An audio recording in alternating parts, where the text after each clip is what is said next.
12 hours before I was supposed to walk down the aisle in front of 400 people, my fiancé's mother shoved a legal contract across our kitchen table, smiled like a predator, and whispered words that made my blood run cold. She told my father that unless he signed over the full deed to our family's logistics company and transferred $400,000 in cash by morning, her son would leave me standing at the altar.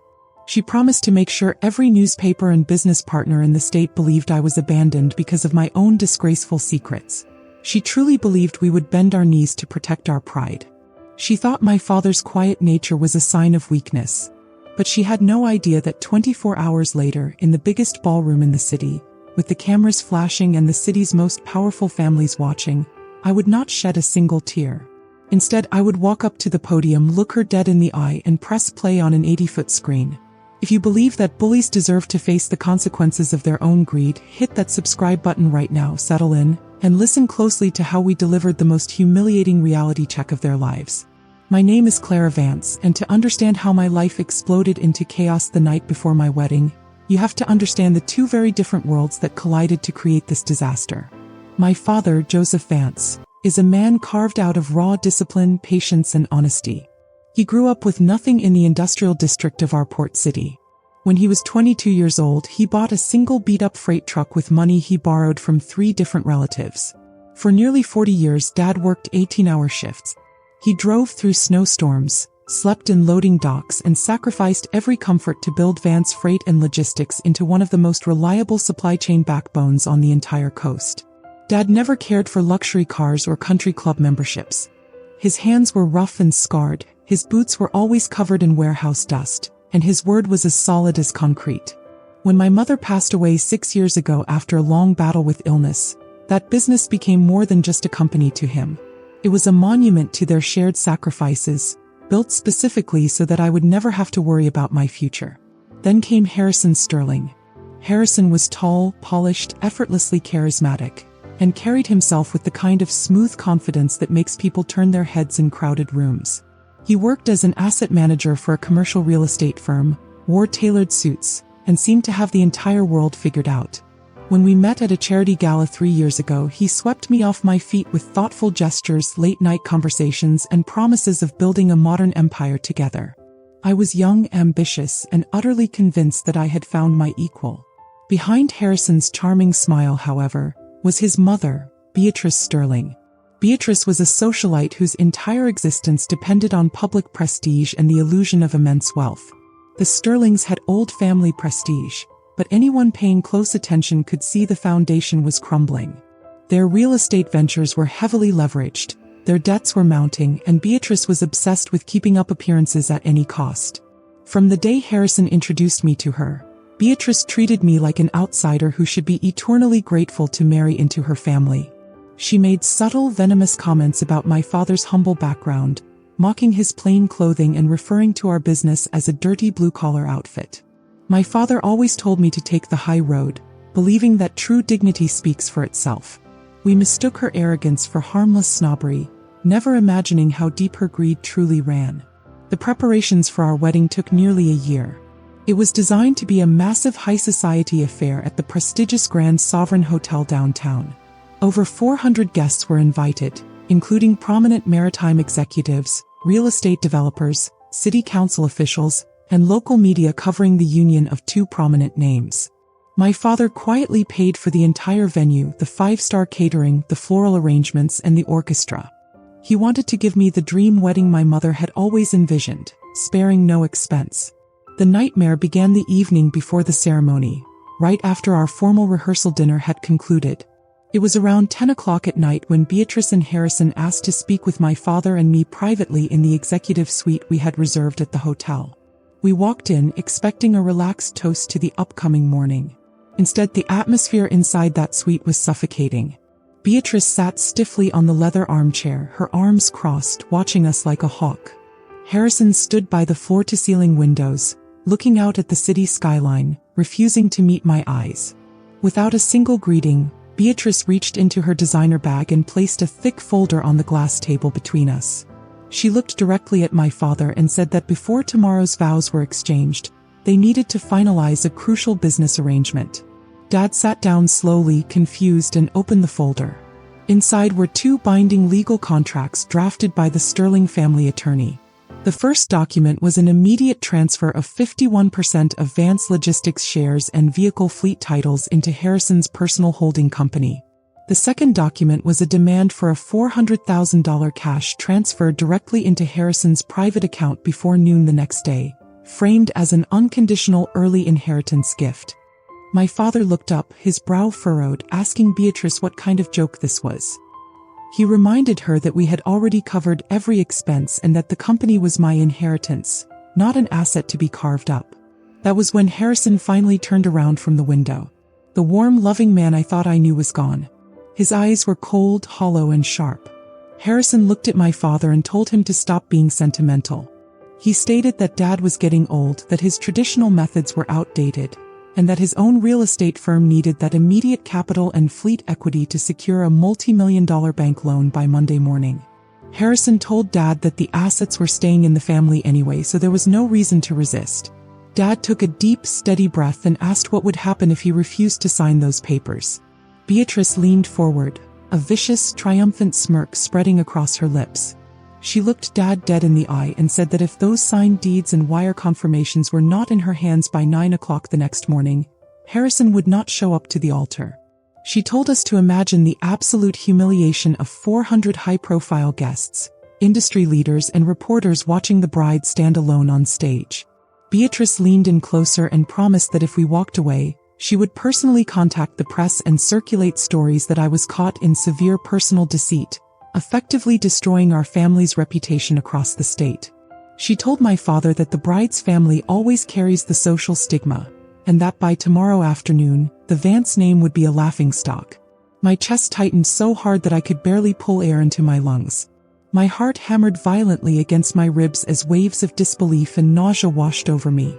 I looked at Harrison, waiting for him to tell his mother she had gone too far, waiting for him to show a shred of humanity. Instead, Harrison adjusted his luxury watch, looked straight at me without blinking, and told me not to make a dramatic scene. He said it was simply smart business, and that if I truly loved him and cared about our future, I would tell my father to sign the papers without arguing. In that freezing room, my father sat in absolute silence. He did not raise his voice. He did not slam his fist on the table or curse at them. He simply picked up the contracts, closed the folder, and pushed it back across the glass table toward Beatrice. He looked at her with an expression that was impossible to read, stood up from his chair, and calmly stated that we would see them at the ceremony tomorrow at 10. Beatrice let out a smug laugh, completely convinced that my father's silence was absolute surrender. She told him that she knew he would see reason, and that she expected the signed documents in the bridal suite first thing in the morning. Harrison gave me a patronizing pat on the shoulder as they walked out the door, telling me that tomorrow was going to be an unforgettable day. The moment the heavy door clicked shut, my legs gave out beneath me. I sank to the carpet, hot tears of shock, betrayal, and pure fury pouring down my face. I looked up at my father, my voice shaking uncontrollably, asking him how we could possibly survive this and how people we trusted could be so monstrous. Dad walked over to me, knelt down on the floor, and took my trembling hands into his rough, steady palms. His eyes were not filled with despair or fear. They were burning with a quiet, lethal intensity that I had never seen before in my life. Dad reached into the inner pocket of his vest, pulled out his smartphone, and showed me the screen. A small red icon was glowing softly in the center. He had recorded every single word, every threat, and every sneering demand from the moment we walked into that room in crystal clear audio. Dad looked at me and said that they believed working with our hands made us stupid, and that our patience was a sign of fear. He told me that if the Sterlings wanted a public performance in front of the entire city, we were going to give them a spectacle that would destroy them forever. What Beatrice and Harrison forgot was that my father had spent 40 years building genuine, unbreakable relationships in our city. While Harrison relied on shallow charm and borrowed credit, my father was respected by every honest business owner, Port Authority director, and technician in the region. For the next 7 hours, while the Sterlings slept soundly in their beds, dreaming of stolen wealth, Dad and I orchestrated our counterstrike. We contacted our venue audiovisual director, who had known our family for decades, and our veteran corporate attorney. By 3 o'clock in the morning, every single detail was locked into place with mathematical precision. The next morning, the Grand Sovereign Ballroom looked like an absolute fairy tale. Massive crystal chandeliers hung from the high ceilings, illuminating cascading floral arrangements of white orchids and silver ribbons. 400 guests in elegant evening gowns and tailored tuxedos filled the rows of gilded chairs. Prominent shipping executives, bank presidents, city council members, and lifestyle journalists were all present, whispering among themselves about the grand union of Vance Industry and Sterling Prestige. Harrison arrived looking utterly flawless in a custom midnight blue tuxedo. He walked through the aisles with an arrogant strut, flashing his bright white teeth, shaking hands with city dignitaries, and soaking in the praise like a king about to claim his crown. Beatrice sat in the very front row, dressed in an extravagant gold gown, sipping champagne and preening under the flashing cameras of the society photographers.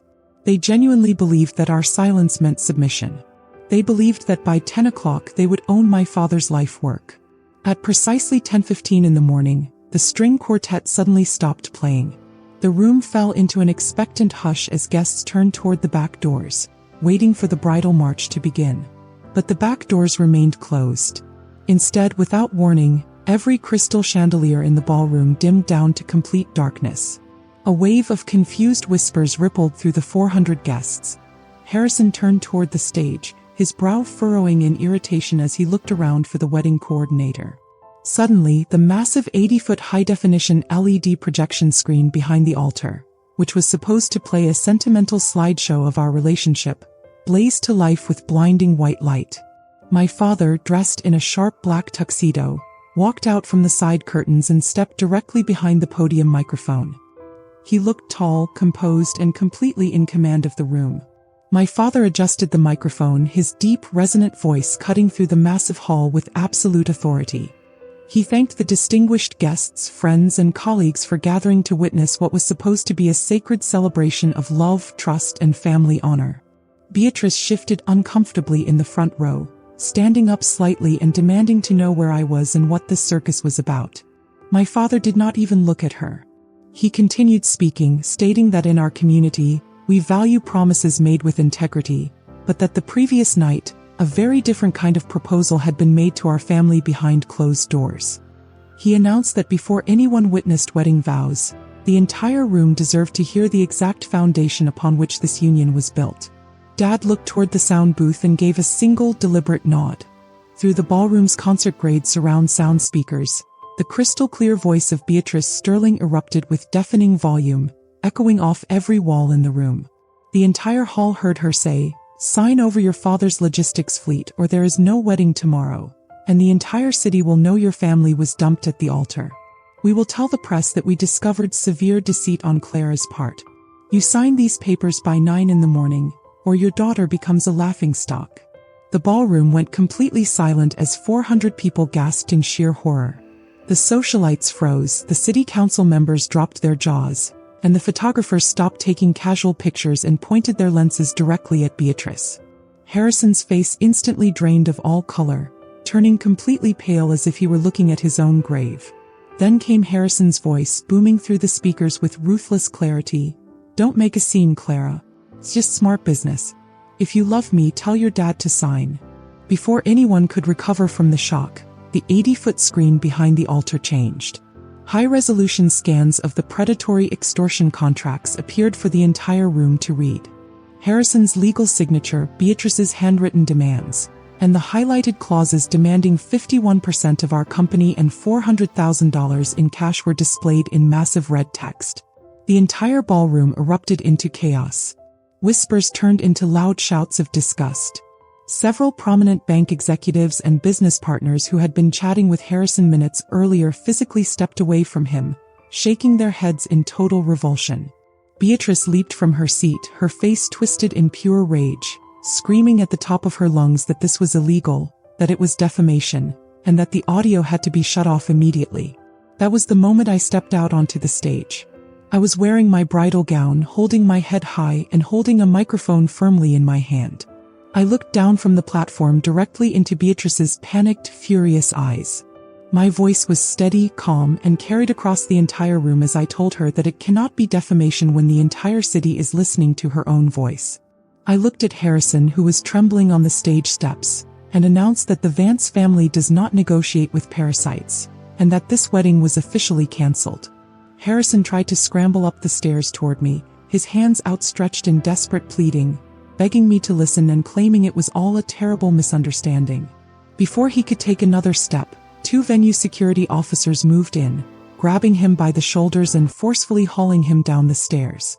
The sight of Harrison being dragged away, sweating and humiliated under the blinding flashes of the press cameras he loved so much, was a moment of pure, unadulterated justice. Beatrice was escorted out right behind him, covering her face with her designer purse as guests openly jeered and scoffed at her.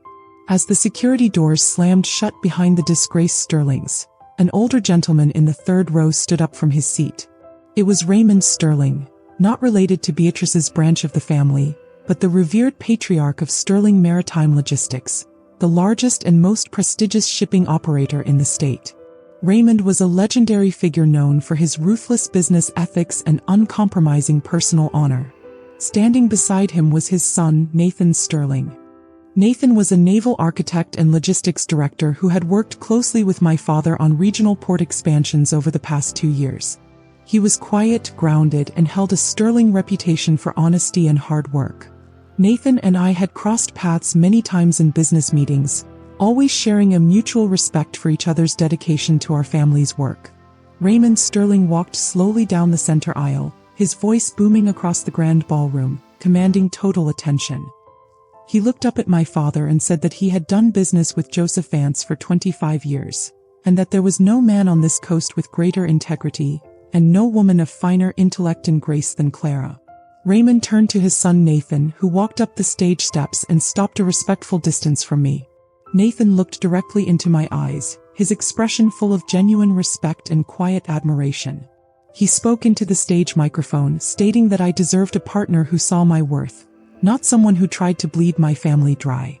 Nathan told the entire room that if today was meant to celebrate dignity, resilience, and true partnership, we should not let the day be ruined by cowards. He looked at me with a warm smile and asked if I would honor him by turning this gathering into a true celebration of family, respect, and a future built on real trust. The entire 400-person assembly held its breath.